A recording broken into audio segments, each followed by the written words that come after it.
ಹೆಣ್ಣಿಗೆ ವಶ ಆಗಬೇಡಿ.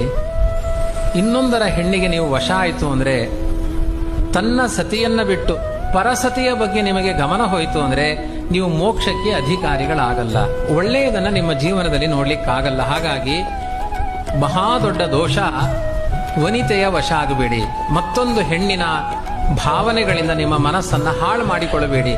ಚಾರಿತ್ರ್ಯ ಶುದ್ಧಿ ತುಂಬಾ ಪ್ರಧಾನವಾಗಿ ಯೋಗ ಶಕ್ತಿಗೆ ಇದೊಂದು ಅಂಗವಾಗಿ ಉಪದೇಶ ಮಾಡಿದ್ದಾನೆ ಭಗವಂತ. ಯಾರು ಒಳಗಡೆಯಿಂದ ನೈತಿಕವಾಗಿ ಬಲವನ್ನ ಕಳೆದುಕೊಂಡಿದ್ದಾರೆ ಅವರ ಸಾಧನೆಗಳೆಲ್ಲ ನಾಶ ಆಗಿಬಿಡುತ್ತೆ. ನೂರಾರು ಜಪ ತಪ ಅನುಷ್ಠಾನ ಮಾಡಿರಲಿ, ಒಂದು ಹೆಣ್ಣಿನ ಬಗ್ಗೆ ಯೋಚನೆ ಮಾಡ್ತಾ ಇದ್ರೆ ಅವರು ಮಾಡಿದ ಪುಣ್ಯಗಳೆಲ್ಲ ಸೋರಿ ಹೋಗುತ್ತೆ. ಅದು ತೂತಾದ ಮಡಿಕೆಯಲ್ಲಿ ನೀರನ್ನ ಹಾಕಿದ ಹಾಗೆ ಒಂದು ಹೆಣ್ಣಿನ ಭಾವನೆಯನ್ನು ಹೊತ್ತುಕೊಂಡು ಕರ್ಮಗಳನ್ನು ಮಾಡಿದ್ರೆ ಅದೆಲ್ಲ ಸೋರಿಕೆ ಆಗುತ್ತೆ. ಇದು ಪುರುಷರ ಭಾವನೆಯಿಂದ ಹೆಣ್ಣು ಮಾಡಬೇಡಿ ಅಂತ ಮತ್ತೆ ಅವರಿಗೂ ಉಪದೇಶ ಅದೇ ತರ ಇದೆ.